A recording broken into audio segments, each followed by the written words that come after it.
say y'all, and it's not quirky. Don't let the brown skin fool you. It's okay to laugh. It's fun. Hey, I was gonna come and say that I was really excited to be here at this church, but Margaret said that you're not a church. Make sure you don't say that it's a church. It's a touchy subject apparently. And I said, Margaret, if it quacks and it waddles, Amen. But on a serious level, I've grown up in church my whole life. I have seen a lot of churches, a lot of pastors, a lot of people do it different ways, and I'm sure you guys have seen the same thing. But while you guys, there's two things I saw in worship. One was it's a whole new song, you know, in that Good Father, you know, we say it's who you are. You guys said a different one. Who you are, I don't know what that was. Who you are. I was like, what's who ya? I don't know what but the other thing that was so beautiful was I think church can get complicated sometimes. We tend to make it complicated. The longer we do it and the more people that get involved, the quirkier it gets and the more intricate things get. And as a youth pastor, I go through that every day. But to see 40, 50 people in a room singing with a kid walking around and just, you don't have to stand, you can sit, you can do what you want, and that it's just authentic worship is beautiful, and it doesn't happen everywhere. And so just you can take that with you today, pat yourselves on the back, think about it. So I hope that I can be a blessing to you this morning, but know that you guys have already been a blessing to me, so thank you so much for that. But today I want to talk to you about the benefit of the doubt. So that's a phrase that I grew up hearing, given the benefit of the doubt. I never knew what it meant. I still really don't know what it means, but it makes for a good sermon title. So, but the benefit of the doubt. And so what I really want to talk about is doubt itself. Because we all have doubts, right? I mean, if you don't have doubts, then you're probably lying to somebody. We have doubts about different things. We doubt whether God exists sometimes. Sometimes we doubt if we're doing the right thing. We doubt if the person that we married, we made the right choice. I never do, but some people do. Or we doubt if we made a mistake when we said this to that person. We doubt when God is moving in our lives. There's just a natural doubt that comes with life. I have family in Florida who are about to get smashed by that hurricane that's coming up. I'm from Florida, family's all there. And I couldn't help but seeing all the Facebook posts and all the things of people saying, praying that the storm doesn't hit Florida, praying that God would take the storm out to the sea, praying that God would do all these things. And those are nice sentiments to say, and I completely get what they're saying. But I'm a thinker, and so then I started to think, so if they're praying for God to turn a storm, and the storm still hits, did their prayer not work? Did God say no? Why would God send the storm in the first place? Or why would they pray if they kind of know where the storm's going to go already? At what point does their prayers not really mean anything? And so then I started to doubt their prayer. Do we need more people to pray? Do we have to pray harder? Do I have to sweat when I pray? How do thoughts, questions, even doubts kind of come when you think about things like that. When you see what happens in the world around us, and sometimes it's crazy stuff, you go, how is this in the loving God category? I don't understand that, right? Is anybody with me, or am I just the only person who doubts that? Right? All right, now, two things. The more you amen, the quicker this goes. Amen. And the more feedback I get, the better this will be. All right. So here's the deal, though. Doubt about all kinds of things. Is this sin? Is it not sin? We have all those kind of questions. But you are, like myself, are relationship-oriented. And I think that's where everything begins, is in relationships. But here's the thing about doubt. At some point in our life, we were taught that doubt is the opposite of faith. We were taught that doubt is bad. That if you doubt, shame on you, because you don't have enough faith. Right? And we feel ashamed when we doubt. We feel ashamed when we ask these questions. I mean, unless I pastor and I counsel people, and so I hear people say, I don't know if I am supposed to be married to this person, but I have kids. Right? And so they're doubting marriage at that point. Now, if doubt is the opposite of faith, a lot of people's reaction is, well, you should have thought about that before signing paper, because now you're married, and marriage is a binding thing by God, and so get over whatever it is you need to get over, not just for the sake of your kids, but for the sanctity of marriage, right? And we crush the doubt, right?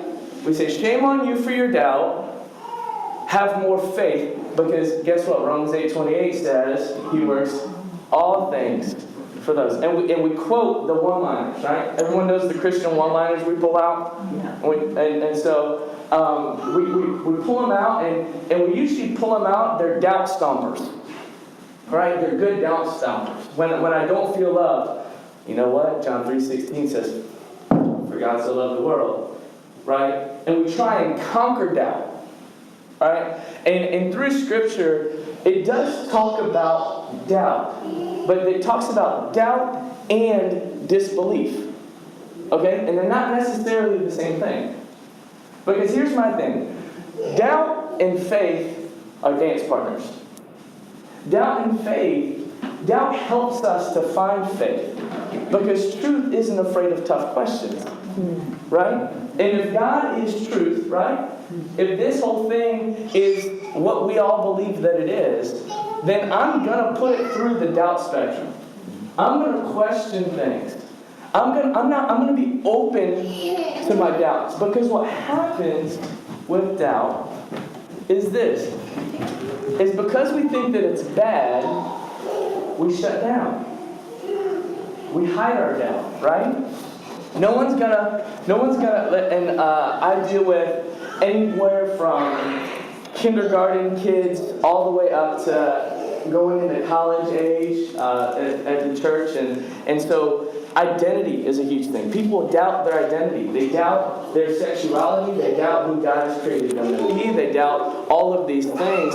And the biggest turning point for them is not when I give them an answer, because I don't have all the answers, but when I allow them to be open with their doubt. Because how many people do you know walking into a church going, I don't know what my sexuality is?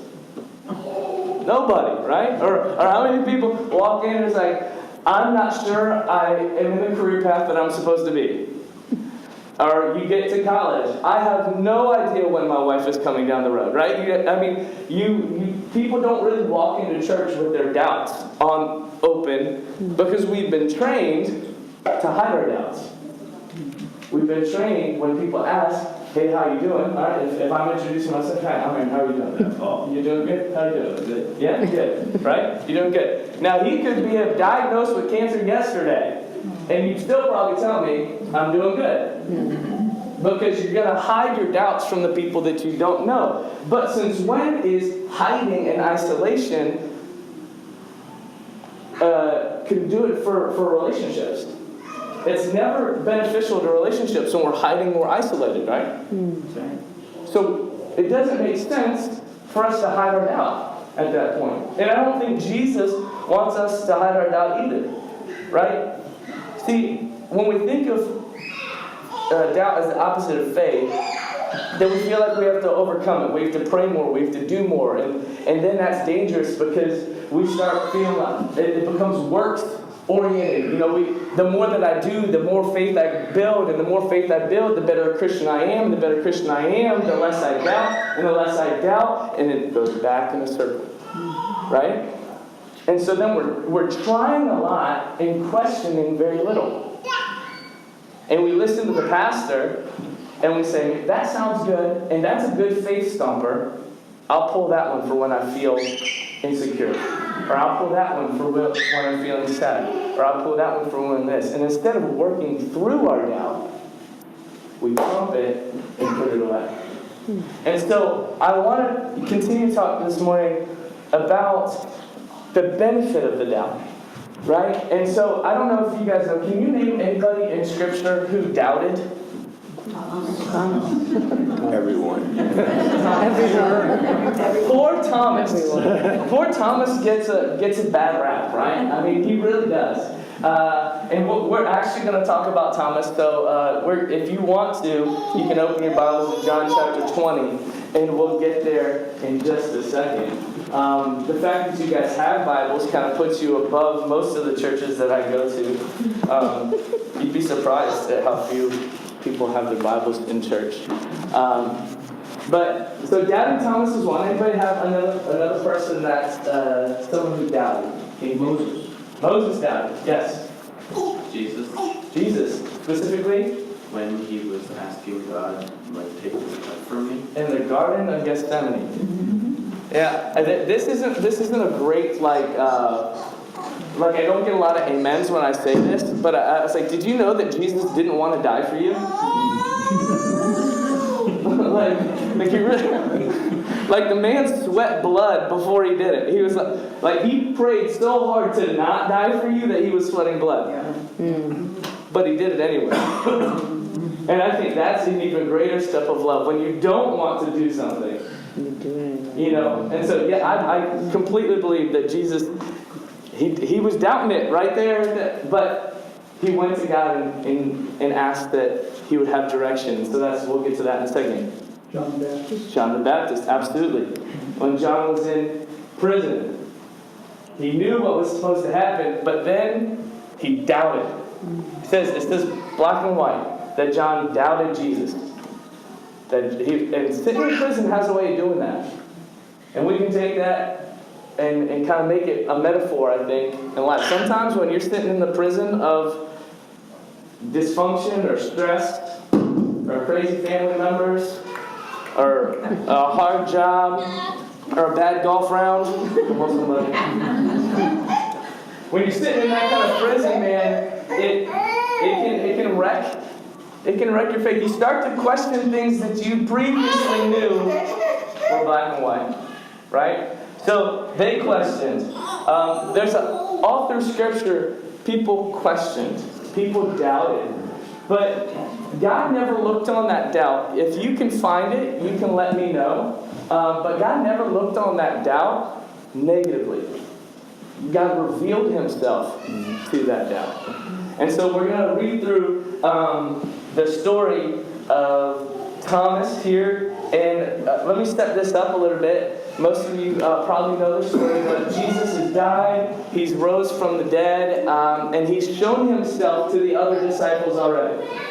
And I think this is a key point to remember, is because the other disciples have not only heard that Jesus rose from the dead from the two ladies, but they have also seen the holes in His hands, been able to touch Jesus and feel Jesus, okay? But the one person who wasn't there was Thomas. I don't know where Thomas was. It doesn't say where he was. It just says he wasn't there. So then it's a few days later that Jesus comes back into the story to see the disciples again, and who's there? Thomas. And Thomas has told the disciples told him, hey Thomas, I can't believe it, you missed it. It's like the guy leaving the party too early. Like when the second party starts, there's always two parties when you get together. The official one that everybody comes to, and then the cool kids stay a little bit later. And that's the really fun party that you get all the stories from. And so they're like, Thomas, you left too early, man. The cool party happened. Jesus showed up. And man, we saw him. And Thomas is like, y'all are crazy.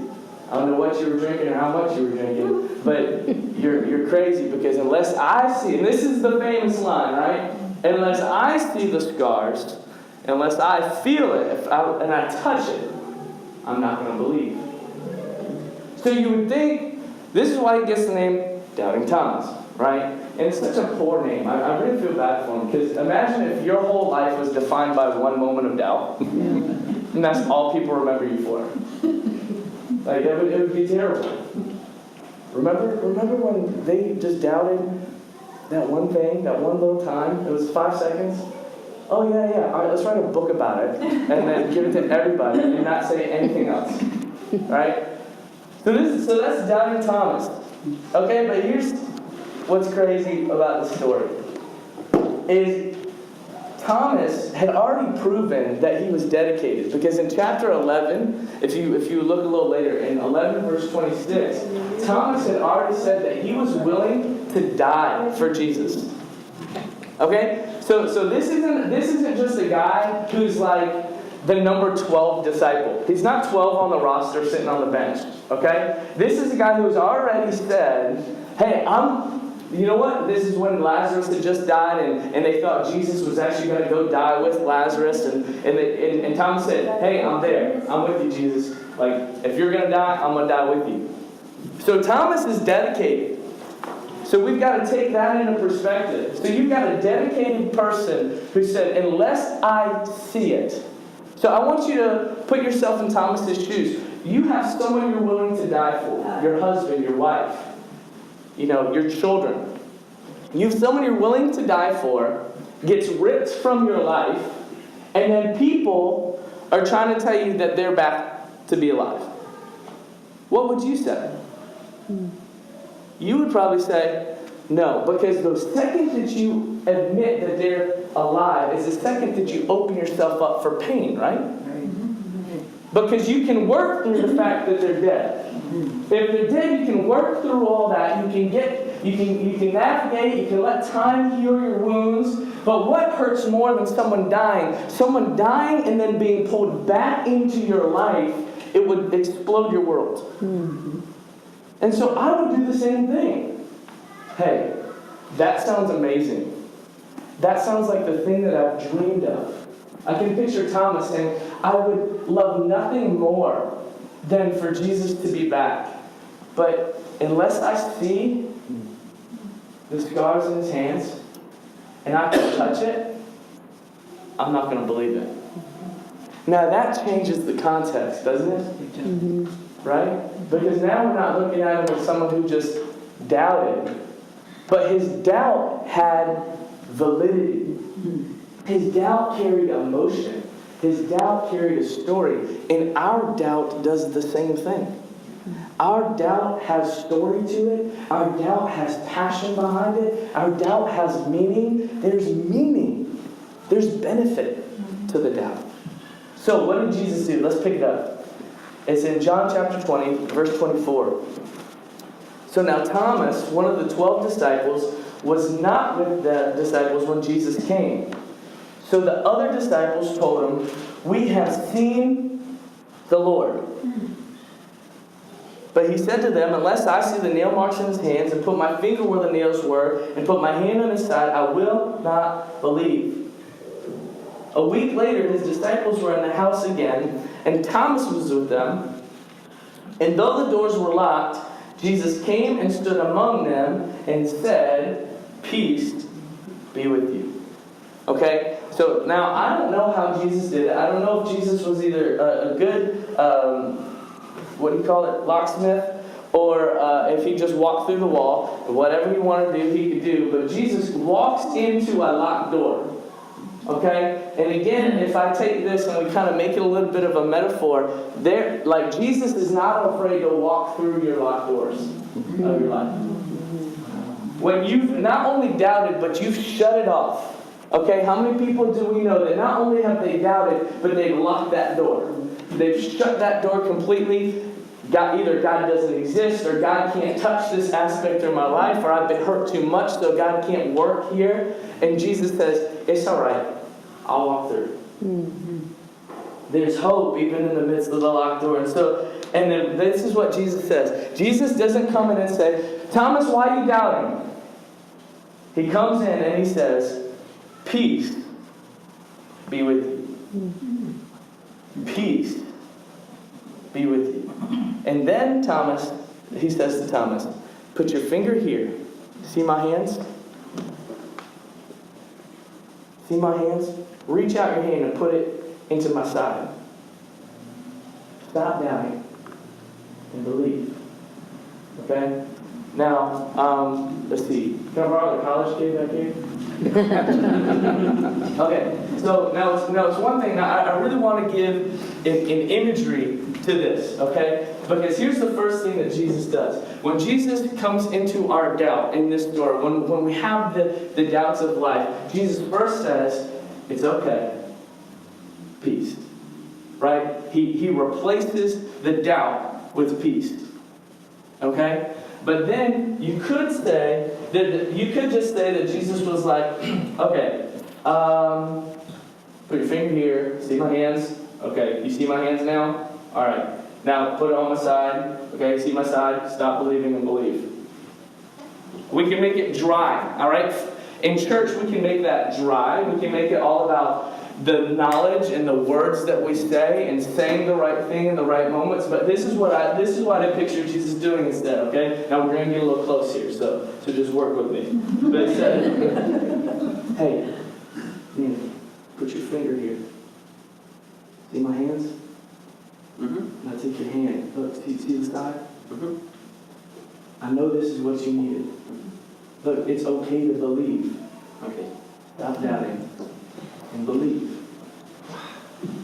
Right? Jesus didn't come in and say, look, here's the proof. He said, look, here I am. Okay? And I think that's a big deal, especially in church, because when we meet other people who have doubt, a lot of times we say, look, here's the proof, and instead we're supposed to say, look, here I am. Here's the marks that I have gone through in life. Here's Jesus and what He has done for me. And instead of presenting facts, we're supposed to present the scars of Jesus, the life of Jesus, the sacrifice of Jesus. And that takes relationship, not facts.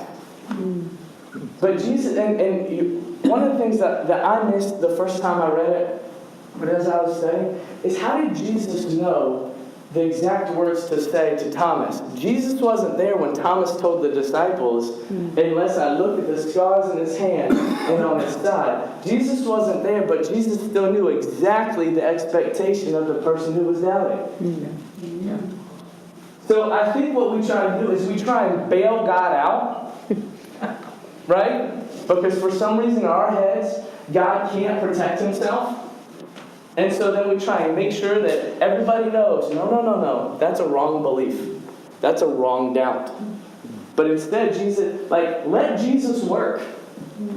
Let people have their doubt and allow Jesus to step into it, because it's Jesus who knows exactly what they need to see and hear. It's Jesus who knows exactly what needs to be presented for them to move forward. It's not us. There's benefit to the doubt. So first thing is that Jesus replaces it with peace.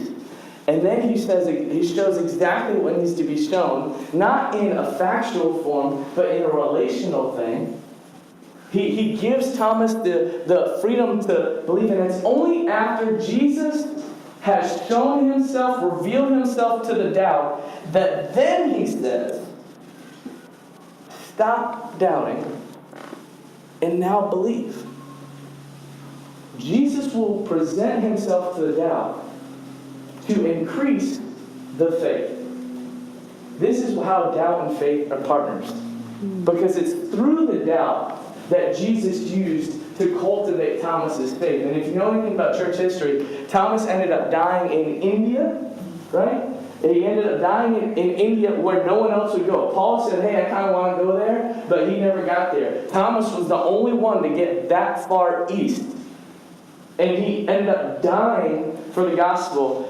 And so his faith was not minuscule faith. This is a man of conviction and a man of faith. And it was solidified through the act of doubt.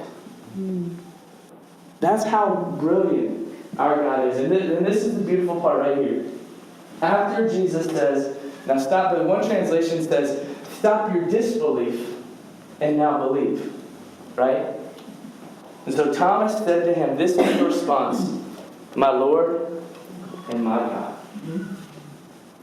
And that's just submission. My Lord and my God. And Jesus said, because you've seen me, you've believed, but blessed are those who have not seen and yet have believed. And that's referring to the future church to come, all of us, that there's a blessing in belief. But that doesn't mean that we're not allowed to doubt. It doesn't mean that we're not allowed to doubt. So I just got one last thing to kind of pull through. Now that we've kind of gone through this, could you raise your hand if you've said, I've doubted, I feel doubt, there's things even now that I doubt about? Okay? Okay? And even in that moment, the reason I did that was even in that moment, like 2 people had to raise their hands before other people would go. Because I just want to get through to us how deeply ingrained this idea that doubt is wrong is. I mean, it is deep down in there. It's not something that we can just pull out in a day. It's something that's going to be constantly worked on. And so just in case there's anybody who's wondering, it's true, if you pluck out a specific verse in the Bible, it paints doubt as a bad thing. If you just take one verse, it'll say, don't doubt, do this instead. It talks about that in James. But if you look at the overall story of the Bible, if you even look at the overall story of those passages, it's doubt that helps motivate our faith. Right? Now, doubt isn't disbelief. Okay? We allow doubt to work. We allow doubt to grow. They're dance partners. So, a couple of things that I just want to say to you today. If you have doubts, lean into them. Don't run away from them. If your friends and family have doubts, lean into them. Don't run away. Don't think that you have to have all the answers. Discuss and have a conversation that doesn't come to a conclusion. That's okay. You don't have to prove anything. You can just talk. And allow God to work. It's not your job to save people. That's already been done. And Jesus is the one working through all of that. So if you have doubts, then the truth isn't afraid of the hard questions. If you have them, question. I think a lot of our faiths are stunted because we fail to question. We accept the one-liners, and so then we get a surface level faith. And then when somebody else who knows a little bit more than we do, from a different perspective, talks about it, there's nowhere for us to go because it's all surface level and it gets washed away in the tides of other people's questions. So dig in, lean. You're not a bad person if you have doubts. That doesn't make you wrong. It doesn't make you a bad Christian. It just makes you human. And not even like that human that, you know how we use human in a negative term? It's okay, brother, you're just human. Right? We're all human, right? Not in that way. It makes you divinely inspired, the fact that you question. Right? Because here's what happens, and I wasn't going to say this, but I'm going to say it anyway, because I'm leaving on a flight in like 6 hours. And this will be the last thing I say, and then we'll be gone. If you remove doubt from faith, you know what you get? Fundamentalism. Wow. Okay? You get fundamentalism, because in fundamentalism, no one is allowed to question. You have to know exactly what you believe and why you believe it. Right? And when you do that, guess what? You are no good to anybody else. Because it's an all or nothing. Because you're like, unless you believe everything I believe, you're out of my circle. It's like kids in a sandbox. You can play with your toy, and I can play with my toy, but if you even doubt that that's your toy and this is my toy, you're out of the sandbox. My zone. Right? It becomes rigid, not loving, no grace, no conversation, no relationships. And so if you're trying to remove all doubt, I would even go as far as to say you're going the wrong direction. You're going the wrong direction. And this is the one, so I'm going to step on your toes and then I'm going to smile. So I hope you smile back at me, okay? If you're here and you don't have faith or doubts, if you don't have doubts, you're probably not thinking hard enough.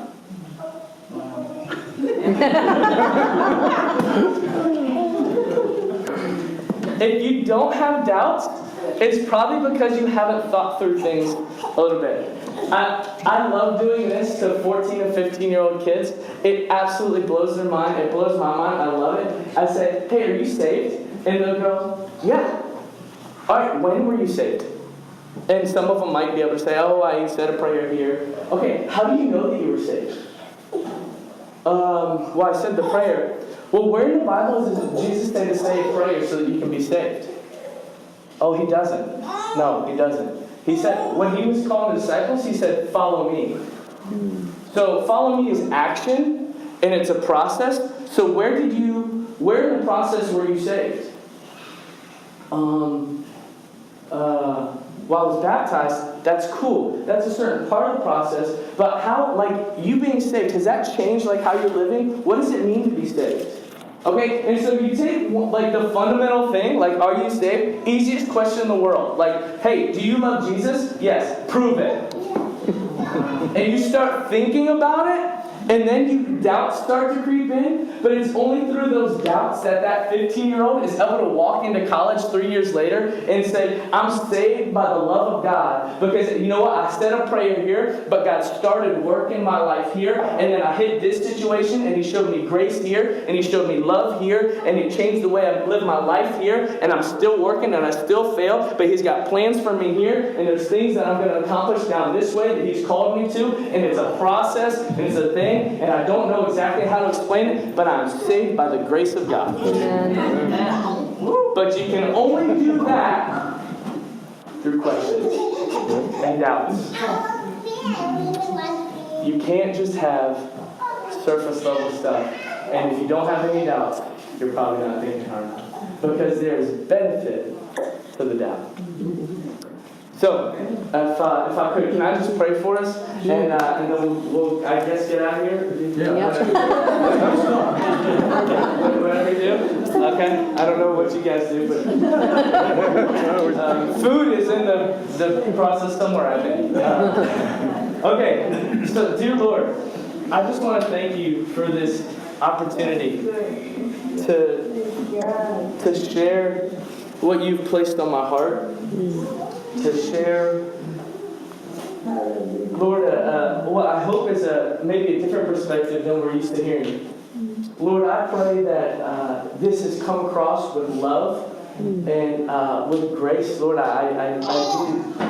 We all are in this process of faith. And Lord, we all have doubts. And so I pray that this would be the beginning of a time that this amazing fellowship can open up to one another, can voice their doubts and concerns, can work through things that they're going through in life. And Lord, that you would step through our walls and locked doors of our hearts, and you would speak peace into the situation, that you would reveal yourself to our doubts. Lord, that we would be influencers in our friends and families. Lord, that our lives would influence, not necessarily our answers. Lord, you're an amazing God, and you have a plan for each and every one of us. And I thank you for this church fellowship that's here together. Lord, the amazing things that you're doing in our lives. Be with them, love them, guide them from this moment and forevermore. In your name we pray. Amen. Thank you guys so much. Thank you.